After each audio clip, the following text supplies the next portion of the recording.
खबरों में आगे बढ़ते हैं। सुप्रीम कोर्ट के आदेश के बाद सूबे में पूर्व मुख्यमंत्रियों के सरकारी बंगले को खाली करने की कवायद शुरू हो गई है, लेकिन इस बीच बंगला बचाने की कोशिशें भी तेज हो गई हैं।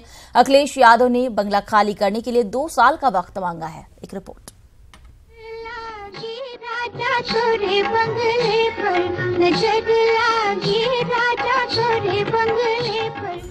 जी हां, पूर्व मुख्यमंत्रियों के इन आलीशान सरकारी बंगलों पर नजर लगी गई। देश की सबसे बड़ी अदालत के आदेश के बाद बंगला बचाने की तमाम तरह की कोशिश की गई, पर पूर्व मुख्यमंत्रियों का न्यारा बंगला हाथ से निकल ही गया। सुप्रीम कोर्ट के आदेश के बाद राज्य संपत्ति विभाग ने नोटिस जारी कर सभी पूर्व मुख्यमंत्रियों को इस महीने के आखिरी तक सरकारी बंगला खाली करने का वक्त दिया। पूर्व मुख्यमंत्रियों के सरकारी बंगला खाली करने की कवायद शुरू हो गई। इसके साथ ही सभी पूर्व मुख्यमंत्रियों ने अपना अपना नया आशियाना ढूंढने की कोशिश भी शुरू कर दी। मायावती को अपना सरकारी बंगला 13A माल एवेन्यू को छोड़कर पास में ही मौजूद अपने निजी मकान 9 माल एवेन्यू में शिफ्ट करने का फैसला लेना पड़ा, लेकिन बीएसपी सुप्रीमो को इस सरकारी बंगले को छोड़ने का मोह खत्म नहीं हो रहा, क्योंकि मायावती के इस सरकारी बंगला के सामने कांसीराम विश्राम स्थल का बोर्ड लगा दिया गया।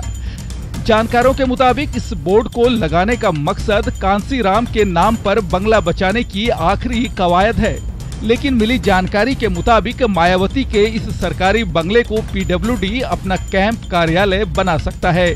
तो दूसरी तरफ पूर्व मुख्यमंत्री अखिलेश यादव ने राज्य संपत्ति विभाग को पत्र लिखकर बंगला खाली करने के लिए 2 साल की मोहलत मांगी है। सिक्योरिटी को लेकर है, क्योंकि जेड प्रोटेक्टी है माननीय अखिलेश यादव जी, तो एक बड़ा सवाल सुरक्षा को लेकर है और माननीय अखिलेश यादव जी ने कुछ वक्त मांगा है। वो इस देश के एक बड़े नेता हैं, पूर्व मुख्यमंत्री हैं, राष्ट्रीय अध्यक्ष हैं एक बड़ी पार्टी के, तो उनसे हजारों लोग मिलने आते हैं और इसलिए व्यवस्था करने में थोड़ा वक्त लगेगा। तो माननीय अखिलेश यादव जी ने थोड़ा सा वक्त मांगा है और चूंकि जेड प्रोटेक्टी हैं तो इस तरह का एक घर होना चाहिए जहां पर इन सभी जो सुरक्षा कर्मी हैं उनके भी रहने सहने का प्रावधान होना चाहिए। तो कुछ वक्त मांगा है। हम बार बार कह रहे हैं कि ये मसला घर में रहने का और घर खाली करने का नहीं है, बल्कि सुरक्षा से जुड़ा हुआ है। अखिलेश यादव जी का भी बंगला का जो मोह है, जिस प्रकार से उन्होंने उसमें इतनी संपत्ति लगा दी थी, इतना पैसा खर्च कर दिया था उसके रंग रोगन में, उसके तमाम विलासिता से उसको परिपूर्ण करने में, इस नाते आज उनका मन बहुत लगा हुआ है कि उस बंगले को ना छोड़ा जाए। लेकिन सुप्रीम कोर्ट का निर्देश है, उसका अनुपालन सुनिश्चित कराना राज्य सरकार का दायित्व भी है और अपेक्षा है सुप्रीम कोर्ट के फैसले का वही पालन सुनिश्चित करे, बंगला जल्दी खाली कर दे, अच्छा होगा। जबकि पूर्व मुख्यमंत्री मुलायम सिंह यादव को लेकर संशय बरकरार है। उम्मीद की जा रही है कि मुलायम सिंह यादव सरकारी बंगला खाली कर गोमती नगर या फिर हजरतगंज से सटे इलाके में बंगले का इंतजाम करेंगे।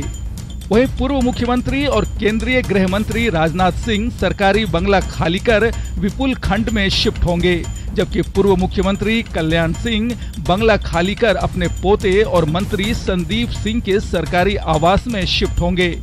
इस तरह कुछ पूर्व मुख्यमंत्री सरकारी बंगला सुरक्षित करने की आखिरी कवायद कर रहे हैं, तो कुछ पूर्व मुख्यमंत्रियों ने अपना नया आशियाना ढूंढने की कोशिश भी शुरू कर दी है। न्यूज़ 18 के लिए लखनऊ से अलाउद्दीन की रिपोर्ट।